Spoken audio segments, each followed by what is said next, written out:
"How lucky you are, Lucia," said a friend named N the Giant. It was a nickname he had been given for his exuberant figure.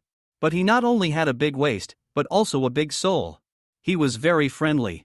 And he went to jail for being naive. He accepted a financial scam. "I would be here one more year."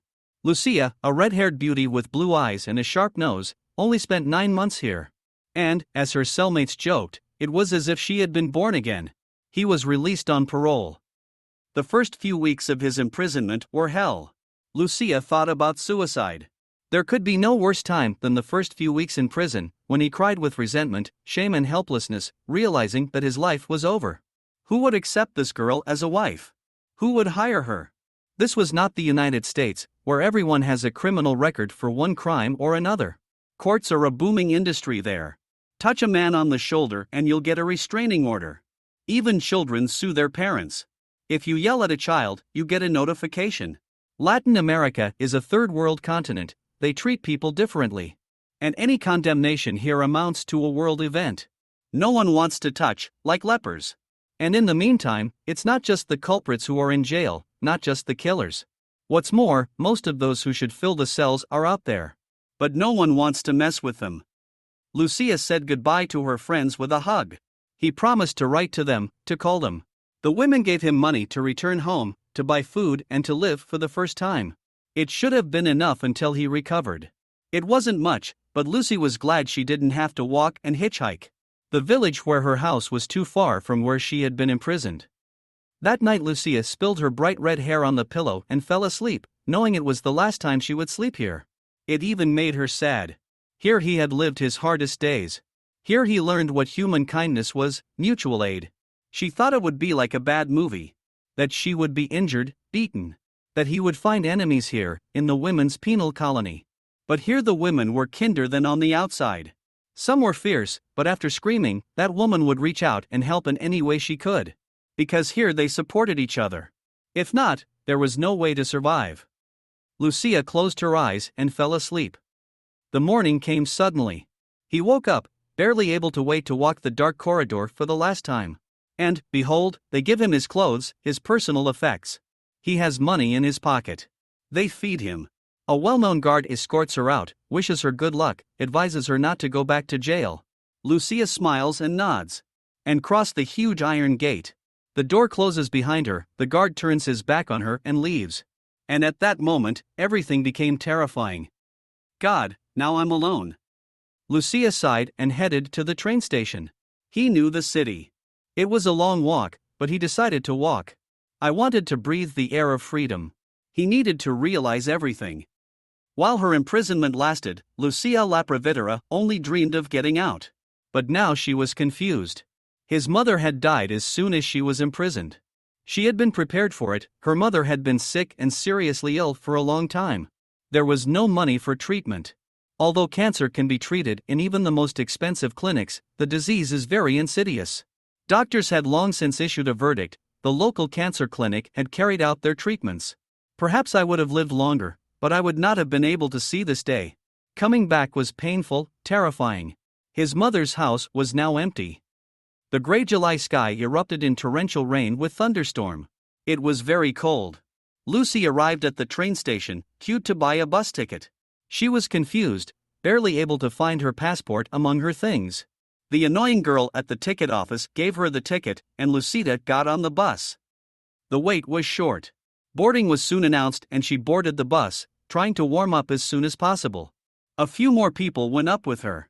Then, the bus stopped at another point in the city center. Everyone who wanted to take this route went in there. The driver always carried more people than he should. Lucia was sitting by the window, not far from the driver, who urged those who entered to buy tickets more actively. A man in his 60s shivered with cold.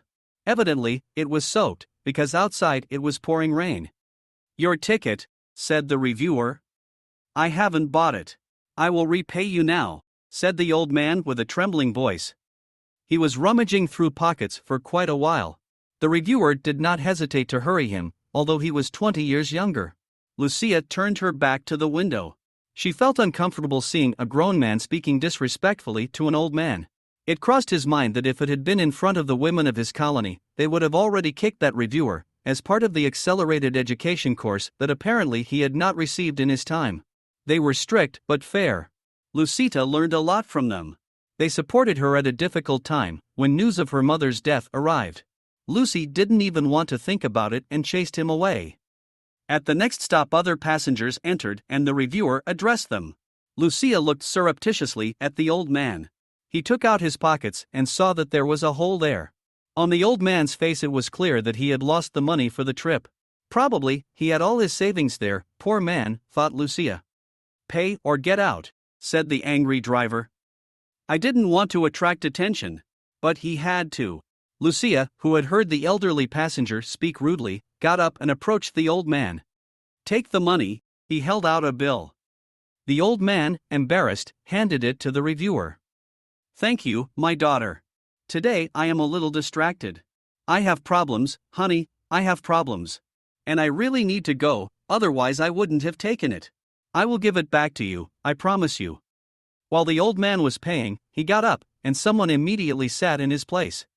"Come," he said to the old man, and put him in his place by the window. "Do you want it?" asked the driver, looking at Lucia with displeasure. It was clear that he wanted to get the old man off the bus. She gave him a long piercing gaze and he quickly rolled his eyes away. There were also no more free seats on the bus, but, as usual, even those who had to travel standing were recruited. The city flashed outside the windows with signs and bright lights.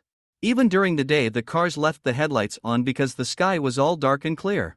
The bus wobbled, Lucia held tightly to the handrail, resigned to her fate. I had about 2 hours of travel ahead of me. He knew that as soon as one of the passengers got into the next town, she would sit down and continue driving. And so it happened. The passenger sitting next to the old man left the seat free and Lucy occupied it. "Are you going far, my daughter?"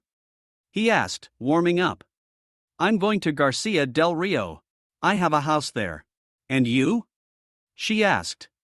"I go to the station. I have to go to the city. Have problems. I have to go." Lucia was too shy to ask what exactly was wrong with her. "Are you going with your family, my daughter?"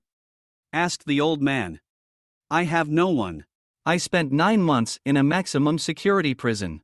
They let me go. My mother died of cancer and now I am going to live alone." Lucia said that and was relieved. It was as if a great weight had been lifted off his shoulders. I wondered how the old man would react. Would I stop talking to him? Maybe he would sit down again as soon as there was room. "Don't worry. Anything can happen. We don't lock up criminals, we lock up people who are in a bad situation to pretend. I know, my brother served his sentence. He served a long time, 6 years. Gregorio. He died a long time ago. Don't worry, you're young, you haven't been in jail for long. You'll be fine. It's a pity that your mother died. But parents pass away, that's the way it is. Too bad it's soon. The time is never right. Cry and get on with your life. You have your whole life ahead of you, honey. You're a good person, you're kind. Life will reward you for the good that comes out of you. There is no other way, you receive exactly what you give.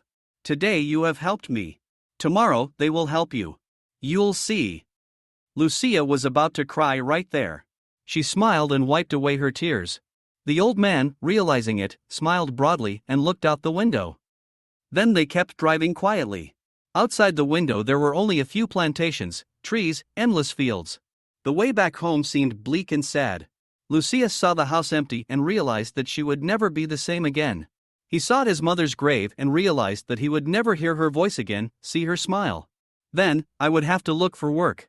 Would she be hired as a milkmaid, or would she have to leave her home again and go somewhere else in search of work? They were always a decent, intelligent family. Lucia's mother, Carolina, was soon widowed. He didn't remember his father, he was 4 years old when he died. In his memory there are only fragments of phrases and situations in which he was present. At school, Lucia was highly appreciated by her teachers, she was doing well, she was applied. His mother also worked there as a teacher of Russian language and literature. Lucita was always well dressed, read a lot and won Olympics. Immediately after school, Lucy applied for a college place, but did not get one, and got a job at the local library. The following year he had no money, so his studies were again postponed. He worked at the library for several years. Lucia was modest, quiet. She liked a rich man from the village, the son of a farmer. He had just finished his studies at a university in the capital and arrived in the village. His father, a farmer, wanted his son to stay here and become his successor, but Hans was only interested in the prospects of the city.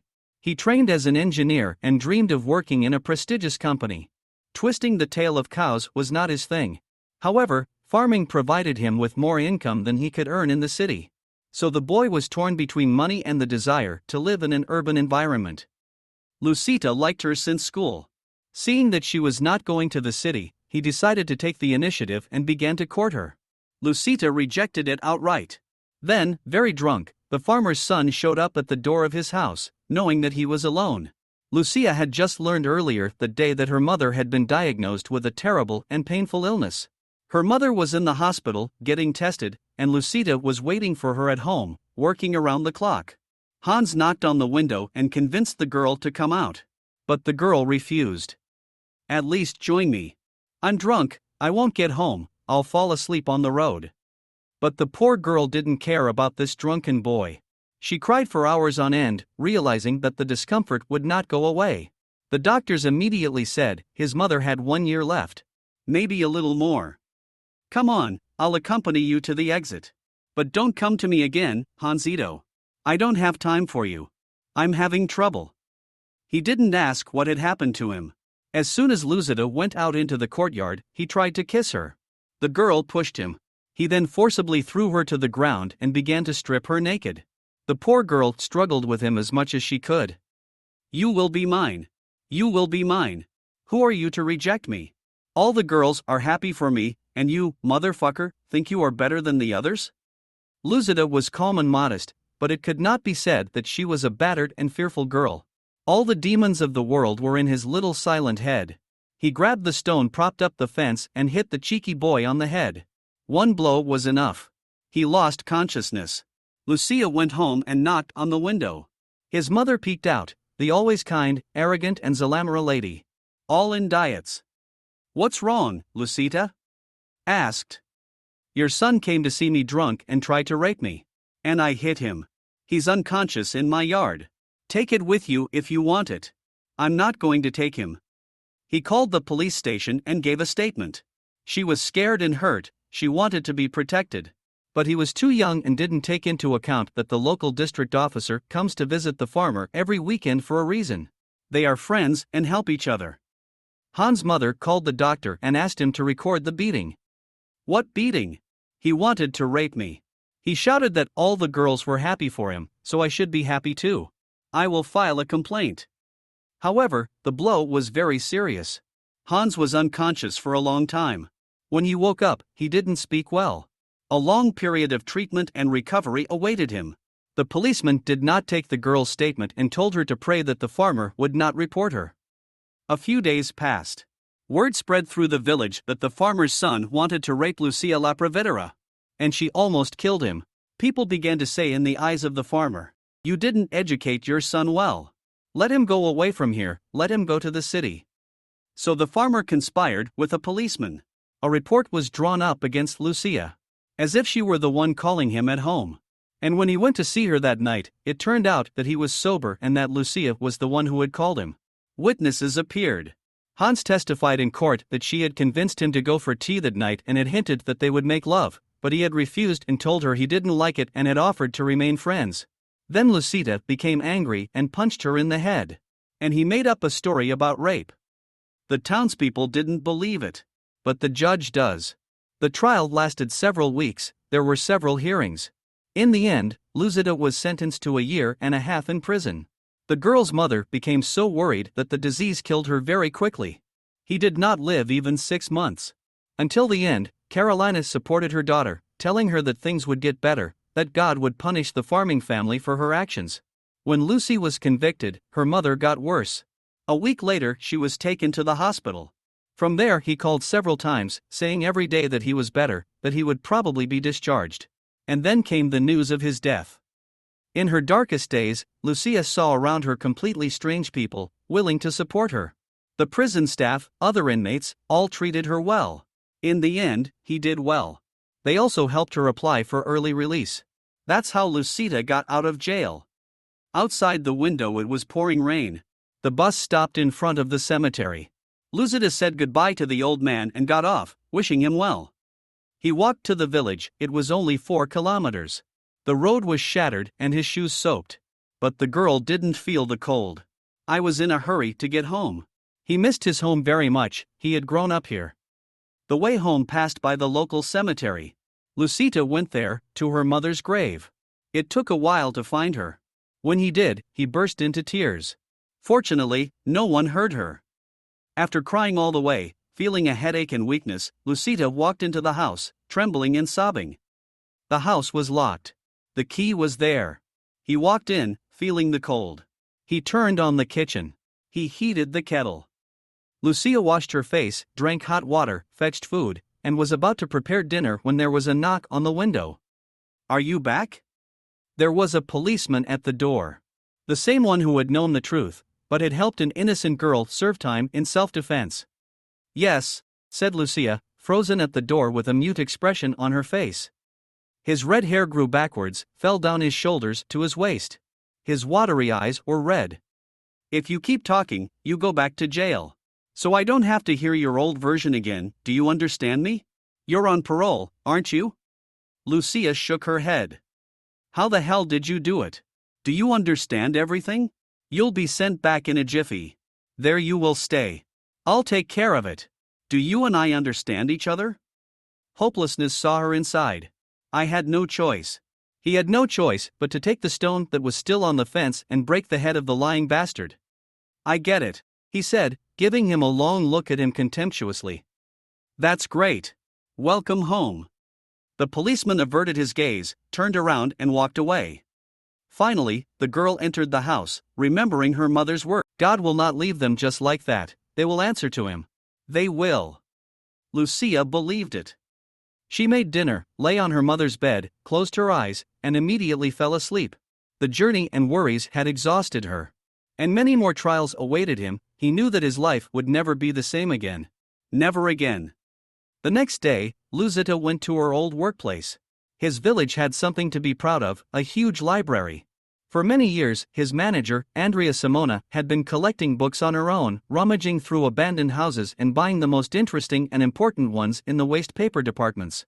As a result, the library became one of the most extensive. People came from neighboring villages. Not all books could be found even in the district. Lucia had worked there for many years. She wanted to go back and get on with her life as she had lived it before. Leave behind all the bad. Seeing her old acquaintance, Andrea Simona put the kettle on the fire and opened a package of waffles. "How about it? How about out there, honey? They didn't let me go to the funeral either. I didn't ask for it. I fainted and was in the infirmary for days when I found out which mom was gone." "Well, okay. I took a picture. They always used to take pictures of the dead. And I did. I will bring it to you someday. Or I will bring it to you tomorrow. It happens, okay? Your mother was a wonderful woman. And I didn't believe that farmer's guy shit for a second. I was throwing the trees at you, wasn't it? Your mother managed to tell me what it was like." Lucy lowered her eyes. "Why talk about painful topics? Would you fix anything? You believe me. But can you offer me the job?" Andrea lowered her head. "I'll call my supervisor, talk to him. I, Lucita, would have hired you. But not everything depends on me. I have to ask, so as not to end up hiring you and then people denounce you and have to fire you. I will explain everything to my boss." Lucy went home. She spent all day cleaning, remembering how she and her mother did it. It was sad, but he felt better now that he could get his old job back. Things could get better. Everyone has their own lives and their shame would be forgotten. Things would get better. The next day he returned to the library. He wore his mother's jacket, of good quality. She picked up the red curls in a bun high on her head, as she used to do when she worked there before. "Lucita, I have spoken. Sorry, honey. They didn't let me take you. Gossip, you know, and I can't have people complaining. The new bosses are afraid. What if someone complains? I'll tell you more, they won't take you anywhere here. Maybe just farmers. No Hans, no, there are others. Ask around, maybe there are places." Lucia got up from her seat and was about to leave. "Wait," Andrea said. He held out a picture of his mother in a coffin. Lucy took the picture, tears came to her eyes, but she held them back. He silently thanked his former boss and went home. He came home, lay on the bed and cried. She cried for a long time, until she fell asleep in helplessness. It took several hours before she was woken up by knocks on the window. Her first thought was that the corrupt neighborhood official had come to threaten her again. Lucita came out on the threshold. It was the one in his yard, the district police officer. Lucia, this is the question. He felt embarrassed, even scared. What's going on? What's wrong? He asked, forgetting that his eyes were swollen with tears and his hair was scrambled. Lucia, they want you to come. I will accompany you. I have been asked to do so by my superiors. Serious people have sent me for you. Prepare. Take. I don't know what. Grab something and leave. I have to be in town in 2 hours. The roads are destroyed by rain. The redhead didn't answer anything. She washed her face, combed her hair, took her purse, a bottle of water and her documents. He put on his mother's gray jacket as he went out. The policeman remained silent all the way. When the car turned the wrong way to get out of town, Lucida got scared. Where are you taking me? He panicked, thinking that he was taking her into the woods to kill her, on the orders of the farmer's scumbag. He would do that. To the city. I have already told you. But the city is in the other direction. I'm a law enforcement officer, who do you take me for? Do you think I would mess with a criminal? You don't do me much good. Are you a law enforcement officer? I know who you represent. I don't trust you, I'm sorry. You are the reason I have a criminal record. I spent 9 months in prison. My mother died prematurely because of you. You knew who the aggressor was. The police officer didn't say anything for a long time. What did he have to say? Let's not get brunts. They told me to bring you, I bring you. They called from above, you won't believe who I spoke to today. I don't know what you did. Where are you taking me? Why can't you tell me? A private house. A rich guy lives there. They told me to take you there. Lucia thought it was the end. What rich guy? It has to be Hans. He will rape her there until she gets bored and then kill her. The girl was already thinking about an escape plan. He was trembling inside. They lead her to death. And that was the end of his torment. A part of her thought it was for the best. He would be in a better place, with his mother. After 2 hours, he gave up and decided that he would not fight. I wasn't going to look for work. He didn't have much money left, he had only bought food and paid for services. What to do? If they killed her, they killed her. The car did not stop in front of a ruined shack as Lucita had imagined. The car stopped next to a huge and luxurious mansion. She had only seen houses like that in the movies. There's someone waiting for you, said the policeman. Who? At that moment the great iron gate opened and the old man to whom Lucia had lent the money of the ticket appeared. Lucia raised her eyebrows. He got out of the car. Hello, daughter, he smiled. The girl came to him and hugged him. He smiled wonderfully, because he understood that today his life would not end. The old man greeted the policeman and left, leaving Lucia behind. I'm sorry I sent a car for you without calling you. I didn't have your phone. The girl shrugged. It's okay, honey. Let me introduce you to my son. I told you I would give it back to you. I always keep my word. Let's go. And together they walked along the brick path, passing by the fountain and the carved benches. They walked in and Lucy gasped, seeing how beautiful the mansion was inside. You and I don't know each other. My name is Miguel Sanchez. And this is my son Gabriel. The girl looked away and saw a handsome blond man in a wheelchair. He smiled at the girl, showing a row of snow-white teeth. His arms were strong, pumped. He wore a simple t-shirt and jeans. Lucia greeted him. Miguel sat the girl in the living room. Lucita, I wanted to offer you a job here. I like you very much. You have an unusual character and a kind soul. You can be entrusted with the house. I am an old and frail old man. My son, as you can see, is an invalid. You'll cook, you'll do the cleaning. Help. It's a maid's job, but they'll pay well. If you want it, of course. I couldn't resist offering it to you. You're the kind of person I would want in the house, next to me. Lucia was moved by the old man's words. He literally lent her a hand at a time when there seemed to be no way out. But there was an important point to clarify. Apparently, now he would ask him often. "Doesn't it bother you that he was in jail?" "I am a criminal," she said, bitterly. Gabriel smiled. "I'm not ashamed. Tell me, what happened to you? How did you end up in jail?" He asked. "The policeman you asked to bring me is a friend of a local farmer. Your son wanted to rape me and I hit him on the head. He was seriously injured. To save your son and your reputation, they put me in jail." He told his story honestly. Although the police station officer threatened her, she did not lie out of fear. "I understand you. You know, I was in jail too. Only 6 months, but there was a time. I'll tell you someday. Meanwhile, my wife's driver will take you home if you need anything. You will live here. They will prepare a room for you and tell you everything." "Wife?" asked Lucia. In this short time she had felt great affection for Gabriel. He hadn't realized he had a wife. "Yes, Diana, my wife. Now he is not here, he visits his parents." A couple of days later, Lucia was cleaning the dust in the library of her new house. Meeting Gabriel's wife was less pleasant than expected. Diana was a true beauty, a sight to behold. It should have been in magazines and movies. When she saw the girl, Diana gave her a hard look. "What kind of education?" asked. Gabriel cut her off. "And what kind of education should a cleaning lady have? What university do you think teaches cleaning?" Diana snorted. "Was she the one you told me about on the phone? Was in jail?" Diana asked, raising an eyebrow primly. Lucia straightened her back and lifted her chin proudly. "I punched the guy who attacked me in the head. All the women would have fought back." Diana sighed. "Right, I'm sorry. Gabriel did too, when he was young.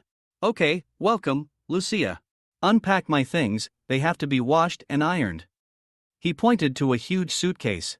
Lucia obediently picked it up and rolled it to her room, where she carefully arranged her personal belongings. Now, a few days after her first meeting with the lady of the house, Lucia was beginning to get the hang of it. In front of Gabriel, Diana seemed like an angel and she spoke to him with affection, with a kind of affection. But the moment Lucia was alone with her landlady, she became a bitch and launched 100 complaints about her work, her appearance, her way of speaking. Lucida wanted to hit the arrogant one so that she would remember what humanity was. But apparently remembering the unknown wasn't going to work. The colony was different. I wish Diana could stay there for a couple of weeks. The girls would have rehabilitated her in a heartbeat. Lucia consoled herself with these thoughts, nodded obediently, and said that she understood everything. He worked very well, and Diana couldn't complain about the job itself. Lucia ordered her clothes by color, steamed and ironed them, arranged her cosmetics so that it would be much easier and more comfortable for Diana to use them. He even congratulated Lucita on it. Of course, when Gabriel was around. Diana did not like Miguel, her husband's father. She wasn't talking to him, she was trying to avoid talking to him. Miguel Sanchez told the story to Lucia over a cup of tea late at night, when everyone in the house had gone to sleep. Lucia couldn't sleep and went down to the kitchen, where she found Miguel. "Don't tell Gabriel. He always asked me to stop smoking. And I did it. But sometimes I feel like it," said the old man with a smile. Lucita sat next to her. "I like the smell of cigarettes. I do not know why. And I won't tell your son, don't worry." They started talking and Miguel told him a story that Lucita would never have imagined. "Years ago, when my wife was still alive and Gabriel had just finished his studies, we had a big fight. He wanted to have his own business and I asked him to succeed me. I have my own workshop in another city. I had worked with my hands all my life and was known, respected, and appreciated. In the end Gabriel moved here and I stayed there. My wife was between two fires. She ended up staying with Gabriel, taking care of him while he worked all day like 10 people. He and I only called each other, and on rare occasions. I soon found out that my wife was ill. But Gabriel didn't have time to take care of her health, and I wasn't there. And he didn't even call me. My wife burned with a fever at Gabriel's house while he was setting up his damned business. We had a fight at his funeral, and I hadn't seen my son in years. He had heard that he was doing well, that he was earning a lot of money, that he had bought the biggest house in the city. But I was still mad at him. Angry enough to have forgotten how he felt. I had lost my wife, my beloved. But he had also lost his mother. Who could be more valuable than a mother in life? Only your own son. Mother and son are the strongest bond there is. Gabriel didn't think it would be like this. It was only over the years that I began to realize it. The day we met on the bus, I was going to see him because I had read about the accident in the newspaper. It said that Gabriel was in the hospital, in serious condition. I tried to find a phone to call and check on him, but I couldn't. I didn't know which hospital he was in or if he was alive. The newspapers adorned everything saying that my son was seriously ill. When I arrived, I found his house. He was no longer in the hospital, he had been discharged. The newspaper was old. Gabriel was in a wheelchair. That was the day I met his wife, Diana. He greeted me coldly. I could see that she was trying hard for her husband, but she had a bad temper. Gabriel must have chosen her based on her appearance, without even looking at her rotting innards. When my son saw me, he cried like a child and said that he would not let me go. He said he missed me a lot, but he was afraid to call me. She blamed herself for her mother's death all these years. I told her it wasn't her fault, that I hadn't taken good care of her. And he asked me to stay here. I accepted. I told him about you. He offered to help you, said his wife's housekeeper had resigned and the house was short-handed. And his wife is unable to do the housework herself. Lucita laughed and Miguel too. This is how Lucita learned about her family's history. It was a pity that they had wasted 10 years, but it was a good thing that they were now living together and trying to make up for lost time. Miguel is retired, young artisans work in his workshop and he takes a small part of the profits, since he is the owner. 4 months passed. Lucita worked in the new house, paying special attention to Diana's things. She wasn't very nice, she liked to complain about little things. But Lucita's undoubted talent for keeping things neat and organized was hard to ignore. One day, Diana herself could not stand it. Opening the closet, she found her clothes in perfect condition, hung so that she could find any sweater and blouse. Everything was arranged by color, light clothing and outerwear were hung separately so that it was immediately clear what to look for and where to look. Lucia, you have done a great job organizing this place. Where did you learn that? Not in jail. She smiled, thinking it was a compliment.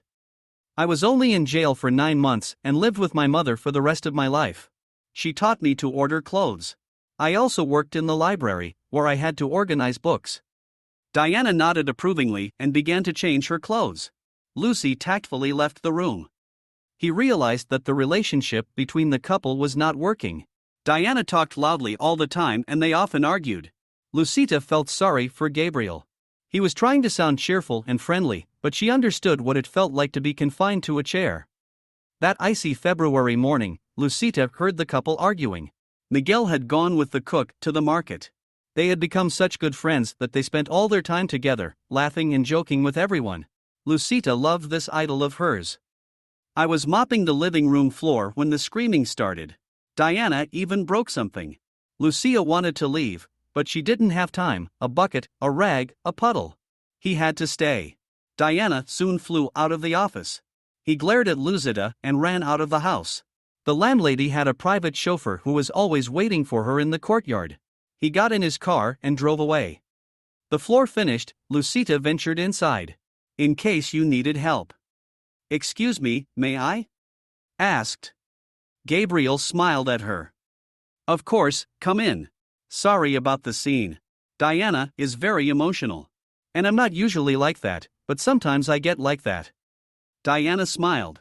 What education? English resistance. It's okay to yell. It's therapeutic. It is even necessary. It's how we get the bad emotions out.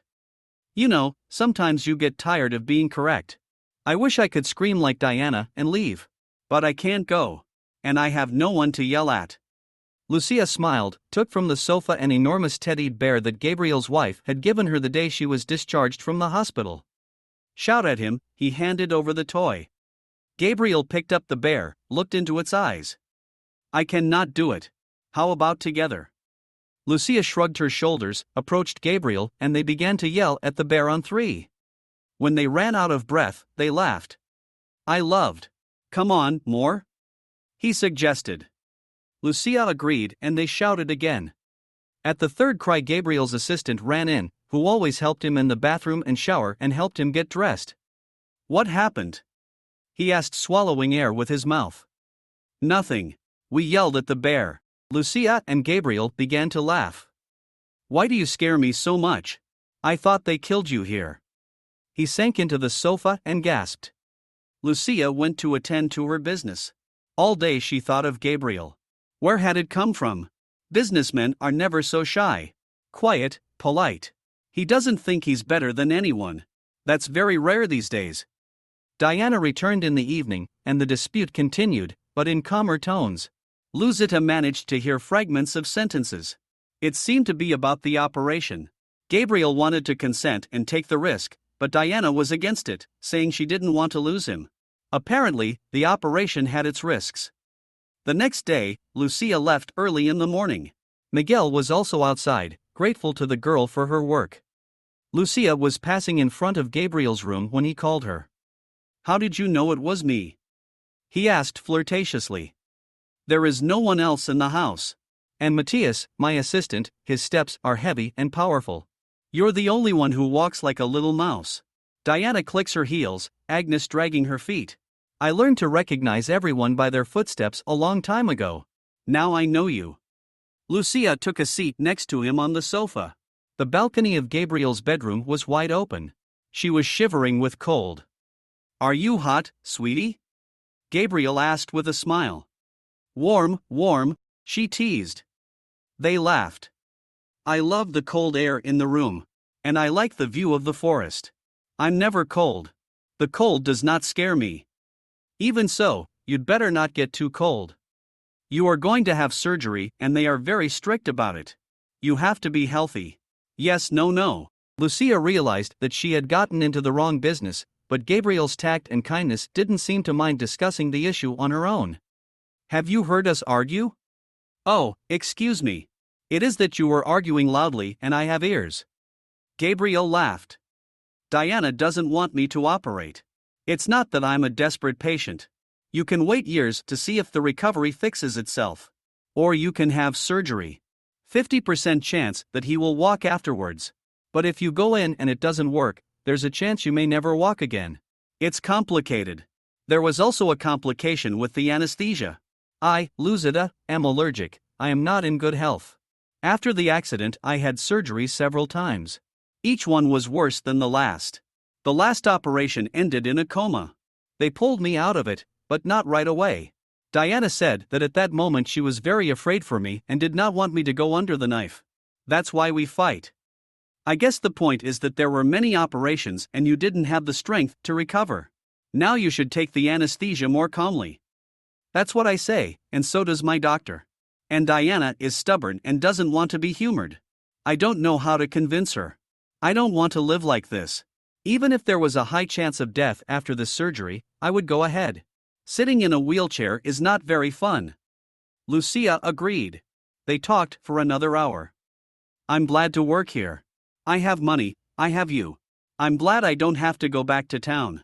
They all look at me weird. That same night, Gabriel called Lucia. He conveyed the desire to see her through his father. Something wrong? Asked the girl entering her bedroom. Gabriel was frowning. You know, I was very impressed by the story of the attack against you. I don't tolerate injustices, so I wanted to get to the bottom of the matter. I thought about making inquiries and asking a superior to investigate and get justice.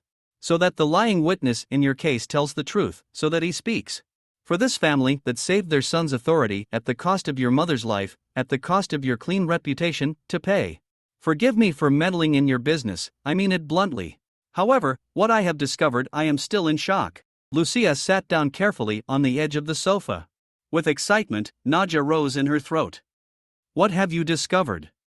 That farmer's house burned to the ground. A wiring problem.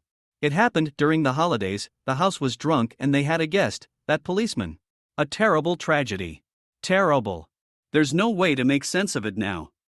Lucita was in shock. He wanted justice to prevail, but what had happened was too cruel. That night he tossed and turned in bed, unable to sleep. He wondered who he could talk to about it. The best solution was to go to the temple and pray. Then he went to the colony and asked to see Anna the giant. After telling her everything, Lucita felt relieved. It was as if a stone had been lifted from his soul. It was a punishment from heaven. What kind of wiring could have caught fire in there? The house must be new. You can't do this kind of evil and live in peace, thinking you can get away with it. Do not worry, child. It wasn't your fault, you were far away. If you had lived in the country, they might have thought you were guilty. It just happened. I feel guilty. I was even glad. It's a huge shame, but I'm happy in my heart. Sad and happy at the same time. Because? Anna the giant sighed. You have been judged unfairly. They have hurt you. And you have experienced revenge. Don't be ashamed of your feelings, you have no control over them.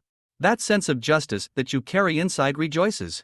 Yes, you mentally know that you feel sorry for his family. But the fire was nobody's fault. Remember that in the hand of the goddess of justice there is not only a scale, but also a sword. A wise friend helped Lucida to dispel all doubts. But the shock of the terrible news did not wear off, of course. After this incident, Lucida and Gabriel started talking a lot. Gabriel, seeing how worried she was, tried to comfort her. And the girl was glad she had no one else to talk to. Miguel Sanchez, upon finding out what had happened, shook his head, saying that everything is God's will, but sometimes not even he can stand it, and he intervenes in the natural course of things, punishing the criminals. That day, Lucia was scrubbing the basement floor. It was already dark and cold, but she did not want to sleep. The entrance to the basement was through the kitchen, where Diana and her personal chauffeur, Antoine, had entered. Lucy didn't think she heard anything that wasn't for her ears. Can't. It is unthinkable. You're overreacting. Why don't you ask for a divorce? Okay? Why go to those extremes? Antoine said. Lucita knew they were talking about something personal from their tone. She wanted to freeze. I don't want to just go away. Under our prenuptial agreement, I will receive nothing in the divorce. Or rather, he won't leave me with nothing, of course, but I want more than that. Not just a flat and a car. Just swipe on this powder when I'm at my parents' house. It will be my alibi. I'll fight him and leave tomorrow morning. You will bring her tea in the afternoon. He has a weak heart and this poison is undetectable. It'll look like simple heart failure. Trust me. I'll have it all. This mansion will be mine, all the floors, all the businesses. We will never have to work. We will be happy. Hearing this, Lucia realized that it was too late to leave the basement with a bucket and a rag. I was afraid of attracting attention, but I didn't. Diana and Antoine discussed their plan at length, thinking over the details. The driver agreed, giving in to her pleas. Then they kissed for a long time, preventing Lucita from leaving. He watched as Antoine collected the poison Diana had given him in a small vial. When they finally left the kitchen, Lucia came out and pressed her back against the door. I was going to do? She stayed up late into the night. Diana and Antoine slipped out of the house. He saw them get into the car. My God! They are lovers. How had I not seen it before? Lucita snuck into Gabriel's room. He was lying on the bed. I'm sorry, I have to talk to you, she whispered, not knowing if her landlord would hear her. Come in, I'm awake, he heard from the dark room. Gabriel turned on the light. She was wearing a simple white nightgown, which exposed her beautiful pumped arms. He had matted blonde hair. Because you are not asleep? He asked, not knowing how to start such a conversation. I haven't slept in a long time. And you? What did you want to talk about at this hour? Are you still worried about the accident with your attackers?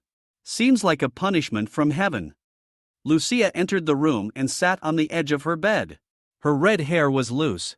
He was still wearing his work uniform, even though the clock said almost midnight. No, I have learned something and I have to tell you. Let me guess.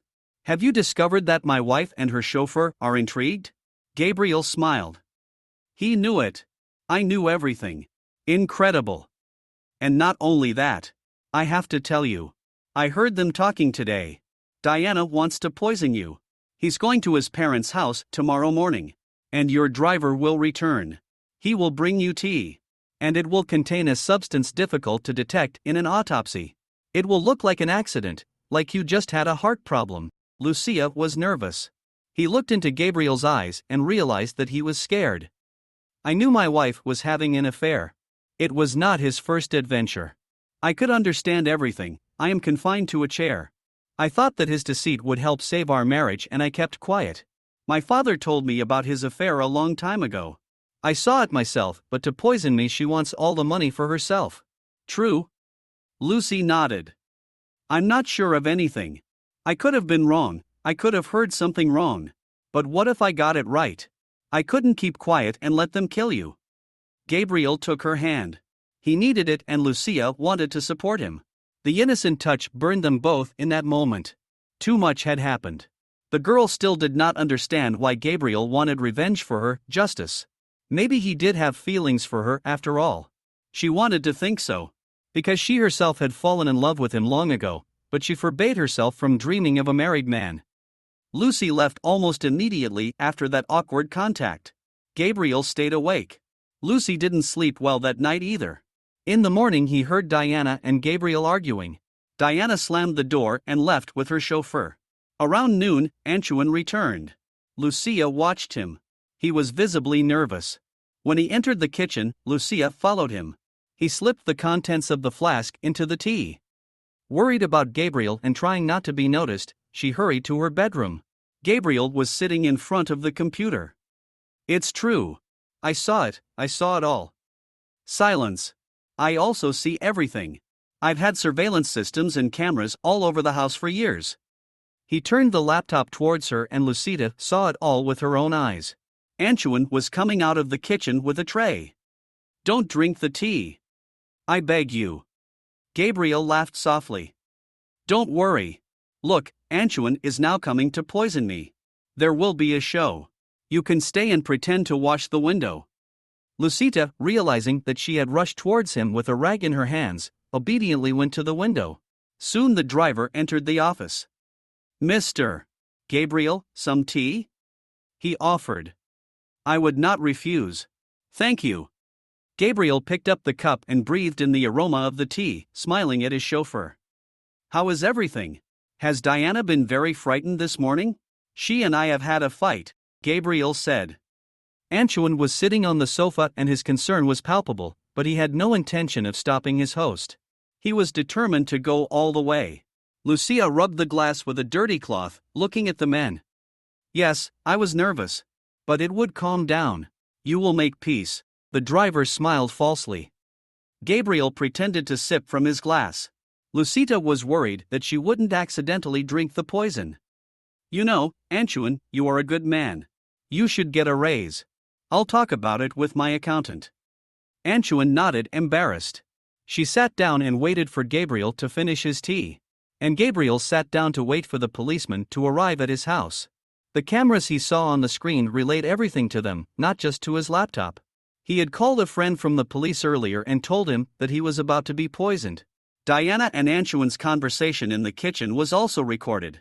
And the poisoning of the driver, too. Soon the door opened and a law enforcement officer entered the room. You are under arrest for attempted murder. You can remain silent. Lucia testified at the police station, as she should. Diana was going to be taken to jail directly from her parents' house. The rest of the day was difficult. Gabriel's father took blood pressure medication when he found out. He knew Diana wasn't the best wife, but attempted murder was too much. The next day, Lucia entered Gabriel's office. His assistant helped him sit on a chair. As soon as she left, Lucia asked her how she was. I feel fine, thanks for asking. Dad got too excited. It was not expected. Honestly, I was surprised too. When you first told me, I realized that I had been very wrong about her. He loved her, he really loved her. Was she really that empty and mercenary? How could I have been so stupid of her? She also did not want children. Even before the accident, we fought about it all the time. Only now did I realize that her intrigue with Antoine had been going on for a long time. Longer than I'd been sitting in this damn wheelchair. Lucy shook her head. Don't worry. We cannot be responsible for the actions of others. Also, I've been wanting to thank you for a long time. You wanted to restore justice so that the charges against me would be dropped. Gabriel lowered his head. If it hadn't been for the fire that killed them all, I would have exonerated you, restored your just name. You didn't deserve what happened to you. You are a very good person, Lucita. I was lucky to have you. You saved my life. Do you understand? He asked. She looked into his eyes. He was like a prince from a fairy tale, kind, smart, calm, caring. How could Diana trade him for her chauffeur, that bald jock with a chain around his neck? Lucia thought Diana was a fool to have missed out on a man like that. Gabriel lowered his head. It is moments like this that make me suffer even more being disabled. Because? The girl was confused. Because right now I really want to get closer and hug you. But I cannot. Lucita smiled, walked over to him and hugged him. During the following months, while the trial lasted, they were together the whole time. Miguel asked Lucita to take care of his son, to support him. And she was happy to be by his side. Given the overwhelming evidence of their guilt, Diana and Antoine received a good sentence. Diana received less. Her father stepped in and hired the best lawyer he could. As soon as the verdict was pronounced, Gabriel announced that he was organizing a dinner to mark the end of this terrible period in his life. The entire house staff was at the table that day. I would like to toast all of you. Thank you for being by my side all this time. I hope we continue walking through life together. Today I am officially divorced. I also consented to the surgery. Diana didn't want me to recover. I found out that she also set up the accident. Antoine cut the brake line. I can't prove it in court, and I don't need to. Both got what they deserved. So for the change, and make it positive. Everyone in the house supported the owner's decision to have the operation. At the table, they discussed all the events that had taken place. Lucita also told everyone her story. She didn't like to share it, but she had been tempted to tell it. Dinner was truly a family affair. Then preparations for Gabriel's operation began. He passed all the exams, one by one. Lucia supported him. They became closer, watching movies together in the evenings. Miguel kept pushing the girl towards him. It had been a while since he had openly told his son that he wanted Gabriel to have a woman like Lucia. Gabriel listened to his father. But then he was still married, now he was free. He didn't want to rush her, since she had suffered a lot. But she realized that she was attracted to him. Before the operation, she went into her room. They will take me to the hospital in the morning. The operation will begin at 10 and end at 1 or 2 in the afternoon. I'll call my father right away and he'll know everything's okay. I have a healthy heart, I can take it. I have had a complete checkup. Don't worry. Lucy sighed. I wanted to tell you. I won't be able to bear that you don't survive this operation. Lucia stood in her room, on the verge of crying. Gabriel sighed heavily. He should have hugged her, kissed her, said how much he loved her, but he didn't dare. Instead, he smiled and said, "Everything will be fine. Go to sleep. Tomorrow you will know that everything is fine." The girl left. She was going to him to tell him how much she cared, to confess her feelings, but he probably wasn't in for that right now. Or maybe he was imagining it. He didn't feel anything for her. She was the one who fell for her boss like a fool. All the next day, the cook gave Lucita and everyone in the house a calming tea. They tried to be together, supporting each other. Around noon, Miguel decided that he would go to the hospital. I can go with you? Lucy asked, scared. You have to go. Told him. They arrived at the hospital, sat in the dark hallway, and waited. Everything will be fine, she repeated over and over again. I know. Miguel got scared and squeezed her hand harder. When the doctor left the room, they both jumped up. It's okay, don't worry, your son has had an incredible operation, it has been a success. He will be back on his feet, but not as soon as we would all like, said the surgeon with a big smile on his face. That moment was one of the happiest in Lucita's life. I was very excited. He called the cook and told her the wonderful news. Gabriel only got to see his father that day, and later at night. Dad, I want to talk to Lucy. I was afraid of dying and I didn't want to have this conversation before. But now that it's over, I want to talk to her. Dad smiled. About time, son. It was time. Lucia and Gabriel became a couple the next day. She went to her room and he waited for her with a bouquet of flowers. I love you, he said instead of hello. She hugged him, and then there was the first kiss they had both been waiting for. Gabriel began to recover, learn to walk, but at first he could only stand so far. He could take a step or two, but even that was a great joy to him. Lucy was by her side. She kept cleaning the house because she wasn't used to another life. But now he slept in her room, next to her. They were very good together, almost never apart. Everyone in the house was happy for them, everyone loved Lucia. Soon Gabriel proposed to her, and they held a modest ceremony at home. He still couldn't walk, but he was already getting around the house using a cane. And Miguel Sanchez and the cook were also planning to get married. They were very used to each other, but their relationship was different because of their age. They had become good friends. Lucita and Gabriel decided to go on a trip to celebrate the wedding. The girl had never been anywhere other than her town and the neighboring cities. They went to the United States and spent almost a month there. When Miguel returned, he realized that his son was already walking freely, but he still needed his cane. And Lucia had stopped scrubbing the floor and ate less.